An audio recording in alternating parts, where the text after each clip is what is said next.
আমাদের সঠিক উচ্চারণ শিখের দ্বিতীয় আমরা দুইটা আমরা ওয়ার্ডের সঠিক উচ্চারণ শিখবো। সেটা হচ্ছে আমরা এটাকে শব্দ বলি ফ্যামিলি।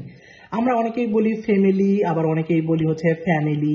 আচ্ছা, এটার উচ্চারণটাকে আসলে ফ্যামিলি নাকি ফ্যামিলি নাকি ফ্যামিলি? এটার উচ্চারণটাকে, এটার উচ্চারণটা সঠিক উচ্চারণ হচ্ছে ফ্যামিলি। নেটিভরা যে জিনিসটা করে, ওরা এই ভিতরের যে ভাওয়েলটা, সেই ভাওয়েলটাকে বাদ দিয়ে দুইটা সিলেবলে ভাগ করে ফেলে। দেখেন, ফ্যামিলি, আমি যখন FAM ফ্যামিলি, তাহলে নেটিভরা কি করবে, এই মাঝের ভাওয়েলটাকে ওরা বাদ দিয়ে দিবে। তো আমরা যদি ভাওয়েলটাকে বাদ দিতে পারি তাহলে 100% আমরা নেটিভদের মতো প্রনাউন্সিয়েশন করতে পারবো, তাদের মতো উচ্চারণ করতে পারবো। তাহলে এই ভুল উচ্চারণ আমাদের আর করতে হবে না।